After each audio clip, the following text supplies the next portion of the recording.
Hi friends, Sunday ஸ்பெஷலாக chicken biryani செய்யலாமா?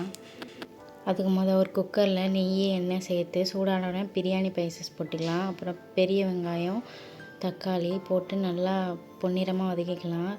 பெரிய வெங்காயம் தக்காளி எந்த அளவுக்கு நம்ம வதக்குறோமோ அந்தளவுக்கு தான் பிரியாணி டேஸ்ட்டாக இருக்கும். அதுக்கப்புறம் இஞ்சி பூண்டு பேஸ்ட்டு போட்டு புதினா போட்டு நல்லா வதக்கிக்கிறேன்.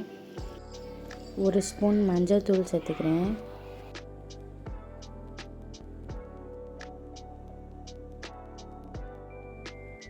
காஷ்மீரி சில்லி பவுடர் போட்டு நல்லா மிக்ஸ் பண்ணிக்கலாம்.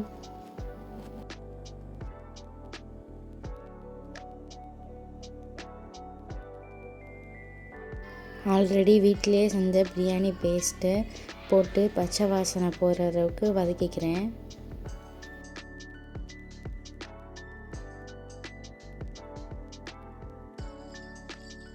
அப்புறம் கொஞ்சம் தயிர் ஊற்றி வதக்கிக்கணும்.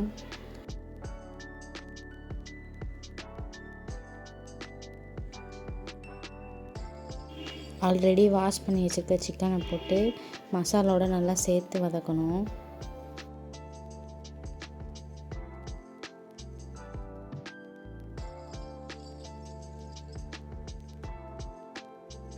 சிக்கனோட நல்லா மசாலா சேர்த்து பரட்டிக்கணும். அப்போ தான் பிரியாணியோட சாப்பிடையில டேஸ்ட்டு தெரியும்.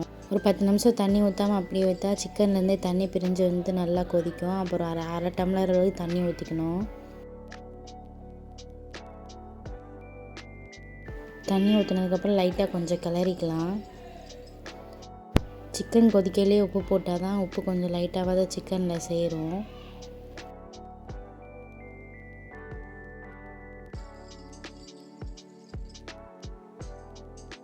ஒரு 10 நிமிஷம் கொதிச்சதுக்கப்புறம் நான் ஆல்ரெடி ஊற வச்சுருந்தேன் பாஸ்மதி ரைஸ் சேர்த்துக்கிறேன்.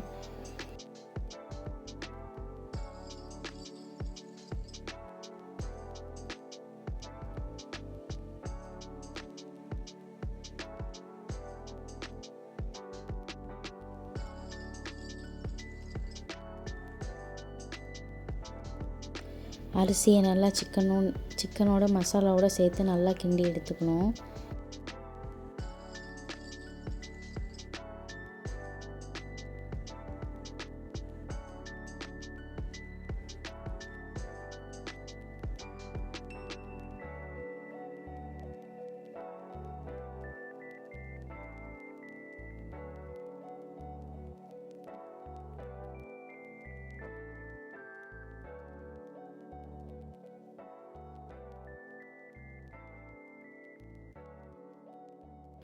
ஒரு கிளாஸ் பாஸ்மதி ரைஸ்க்கு 1.5 கிளாஸ் தண்ணி ஊற்றணும்.